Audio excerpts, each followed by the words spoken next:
Hi. Mystery Recapped here. Today I'm going to explain a Marvel TV show. Spoilers ahead, watch out and take care. Danny Rand decides it is time to return to New York after 15 years. Things take a turn when he tries to claim his family's company from Harold Meacham. Cut to feet on a busy city street, and a pair of dirty bare feet, owned by a guy wearing dirty white pants, a surfer hoodie, with blonde curly hair and an unkempt beard, carrying a backpack. He looks up at a skyscraper and says, "That's my building." The guy next to him says, "You should sell it and buy some shoes." "Welcome to New York, Danny." Danny runs into the lobby of the building and approaches the receptionist. He tells her he's Danny Rand, son of Randall Rand. He's there to see Harold Meacham. She tells him that won't be possible, but someone will be right out to see him. Security ushers him out. He ushers himself back in. In the first fight of the season, he quickly takes down 4 security guards, plus managing a nifty toe kick elevator button push. Danny continues to slip by security as he makes his way to the offices of the top executives, looking for Harold Meacham. 2 things are important to remember here. 1. He ran around this building as a child with indulgent parents who own the place. It's not that weird that he knows everything about it. 2. This is the Legends of Tomorrow of the Marvel Netflix group. They told us from the first shot that we weren't in reality when they asked us to believe that someone could survive New York in bare feet without having their feet sliced up by broken glass and are quickly developing a foot disease or chemical burns. Sit back, enjoy the ride, and let your need to be extremely picky about logic go. You certainly had to do that if you made it through Jessica Jones. Don't get me started on those lab scenes. Danny makes it to the executive floor and checks out the offices, looking for Harold Meacham. Harold isn't there, but Danny realizes that he's looking at his childhood friends, Harold's children, Ward and Joy Meacham. He introduces himself. They aren't happy to see him.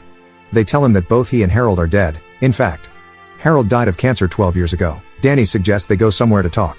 The Meachams would prefer he not touch anything, and leave with security. It starts to get tense and threatening. Security is pissed that he beat them up in the lobby. Danny's escorted out at gunpoint. Danny has flashbacks to the plane crash that killed his parents while he's in the elevator. The head of security is unsympathetic. Danny takes a walk to the house he grew up in. The key is still hidden above the door, but the locks have been changed. He makes a couple of leaps to scale the side of the building so that he can climb in a second flood window. Inside, a pit bull growls at him, but he makes a mystical gesture at it to calm it, and closes it in the study. Wanders the house, consumed with memories. He remembers playing Monopoly with Ward and Joy on the roof. Ward cheated, threatened and bullied him. He said, "Dad says rules are for pussies." It's safe to say that Ward hasn't improved any. The question is, has Joy gone over to the dark side or not? Later, Danny finds a cozy tree to call his own in a small park. He takes out an iPod to listen to music, and a book that's written in Chinese to read. A homeless man named Big Al stops to talk. He asks if Danny wants him to look up anyone on his iPhone. Danny has Big Al look up himself and Harold Meacham. Big Al tells Danny about a shelter where he can get shoes. The next day, Danny stops Joy outside of her front door. She is hostile, threatening to call the police, get a restraining order, have him locked up forever, etc., and calls her armed security guard/driver. The Meachams are in no way soft and fuzzy. They follow a one-strike policy, then it's straight to nuclear annihilation. No walking around with a bodyguard for Joy, in order to protect herself, and innocent bystanders. Danny, who seems to have been someplace with no exposure to Western culture, assures her that he's safe for her to be around, and is confused that she's so vicious. Guess he doesn't realize how often the rich are stalked, or kidnapped for ransom. He blurts out childhood facts about himself to convince her that he's legit. When he points to his house, she says it's her house now. He mentions that her dog is scary, and she realizes that he's the one who broke into her house the day before. Before Joy gets very far into her no stalkers in the house lecture, Danny backs into the street. He's almost run over by a cab. It's NY, of course they don't even slow down, but does a backflip in the air over the car, Winter Soldier style. Bucky did it better, but he had a bigger budget, and the Russos, he and Joy look at each other in shock. Then he sprints away. Danny is standing by the sidewalk in a park going through his Tai Chi postures. A Chinese-American woman walks by and drops some money in a cup for him, assuming he's busking, then begins stapling flyers to a nearby kiosk. Danny follows her and tries to give the money back. She tells him to keep it. He notices that the flyers are for her martial arts school, and introduces himself. He asks if she is Colleen Wing, the woman who runs the school, and she says yes. He speaks to her in Mandarin. She replies in kind, but after a minute of conversation, tells him to speak in English or Japanese, because she hasn't spoken Mandarin since she was a kid. He wants to work for her, but she tells him she has a janitor, and walks away. Presentation matters in the real world, Danny. Meanwhile, at the top of the Rand skyscraper, Joy tells Ward about her latest encounter with Danny. Ward says, "Great, he's an insane, homeless acrobat. Call Cirque de Psychopath." Which is a really great comeback. They finally get around to the real issue. If Danny is really Danny, he owns 51% of the business, a controlling interest. No matter how they felt about him when they were kids, they now have an overwhelming reason to stop his claim in its tracks. Their father also had a very good reason for destroying the Rand family's plane. With no surviving Rand family members, the money and assets clearly all went to the Meachams.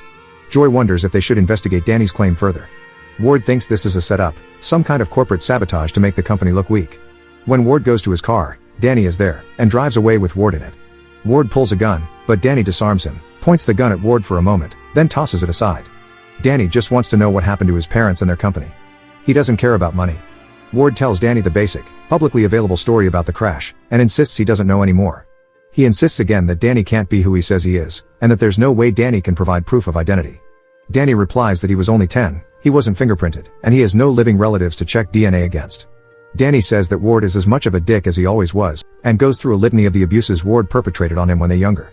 Ward denies it all, and wonders what it's like in Danny's crazy head. Danny decides to oblige him. They're still in the parking garage tower. Danny starts driving round the circles at top speed, all the way to the top, saying this is what it felt like when he watched his mother die in front of him. They are about to crash into the wall of the garage head on at top speed and become travelers when Danny makes an abrupt turn and tries to stop. They still have a sideways collision with the wall. The fight goes out of Danny, and he apologizes. He goes to get out of the car, but Ward grabs his arm and tells him it isn't over. Danny says he knows. Back at Danny's tree for the night, Big Al brings Danny a chicken parmesan sandwich scavenged from an Italian deli. He tells Danny a bogus story about how tall and long-lived people were when everyone was a hunter-gatherer in prehistoric times. He's been listening to too many people trying to sell him on the caveman diet, but that's an argument for another day. He's stayed true to his purpose, and still lives as a hunter-gatherer. Danny also lives according to a purpose. He is dedicated to protecting Kunlun from all oppression and honoring the sacrifice of Shan Lao the Undying. Danny may seem like another aimless millennial, but he's got some ambition. Colleen's dojo looks like it's seen better days. As she finishes a class, she tells her students to take some flyers. She needs more students, or she'll have to close. Danny walks in and Colleen suggests he leave again, either for coffee or shoes, but down the street, either way. He responds that he's never had coffee, and brushes off the shoe suggestion. He asks to challenge the master of the dojo. Colleen is the master, and refuses the challenge. He asks if she has kung fu lessons, and she says no.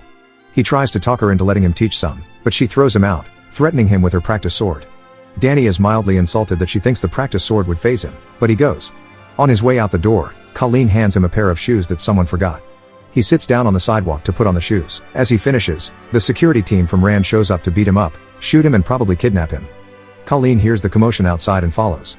Danny disarms the various attackers and runs away, into a Chinatown celebration, complete with masks, bubbles, dragons, dancing and music in the street. He grabs a mask to blend in. Eventually, the leader of the attackers catches up to him. When Danny has him down, he asks who sent the security detail. The answer is, Ward Meacham. Only naive Danny is shocked. Ward is eating dinner when he gets the call notifying him that the attack on Danny failed. He makes a phone call to notify someone else that there is a situation, and they need to talk about it in person. That person summons him immediately. He goes to an elegant residential building with freaking gorgeous Art Deco lobbies. He takes a public elevator, then a flight of stairs, then presses his hand against a biometric security device, so that he can finally go through a sealed automatic door into a penthouse made of thick concrete. It's built like a bomb shelter, but it's a penthouse, which defies logic and is intriguing as HLL. Inside the penthouse is Harold Meacham, supposedly dead for 12 years. He faked his own death, but why? Harold doesn't bother to say hello. He starts right in on criticizing Ward. Ward notices the Bob Cratchit-like employee at a small desk in the hall who's always there. Harold explains how to cultivate loyalty in one's employees. Harold learned his method from Wendell Rand, Danny's father, but something essential likely got lost in translation. Ward doesn't bother to listen. Loyalty will undoubtedly be an ongoing theme, since comic books love it, the MCU loves it, and this is clearly a setup for betrayal. Bob Cratchit Kyle knows everything, but he's not treated well. He's paid well, but he won't hold up to torture, or a better offer. Harold asks about Danny. He reminds Ward that the first rule of war, or business, is to know your enemy. Ward hasn't bothered to find out anything about Danny, and dismisses the possibility that he's the real thing. Harold says, stranger things have happened. This is a comic book show, no body equals no death. Harold goes through and asks all of the pertinent questions that Ward and Joy should have asked. Who is he? If he's Danny, where has he been? Why come back now? What does he want? If he's not Danny, who sent him? What do they want? He asks the questions out loud, and explains to Ward that they need to know these things in order to figure out a strategy going forward. That's why they shouldn't just kill Danny. Ward still isn't really listening. He doesn't give a FCK about what the old man thinks. They agree that if it's really Danny, he can't be allowed to go public. Danny finds Big Al dead next to their tree. He has a hawk tattoo on his arm, and a syringe sticking out of a vein. Probably not the accidental death someone wants us to think it is. Could be it's a setup for the defenders. The next day at the Rand building, Danny sneaks in again, because the building security ultimately sucks. He finds his way to Joy's office and tells her that Ward tried to have him killed last night. As per TV show protocol, she knows nothing about her brother's nefarious activities. She doesn't believe Danny, because the girl sibling is always too good to be told what the family business is really about. There is probably a TV trope about this. Maybe I'll add it later in a magical edit. Joy pretends that she's willing to have a long conversation with Danny. She serves them each a cup of tea. She doesn't drink any of hers. Joy, my brother's a very black and white kind of guy.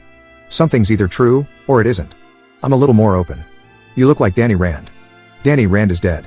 Maybe the truth is somewhere in between.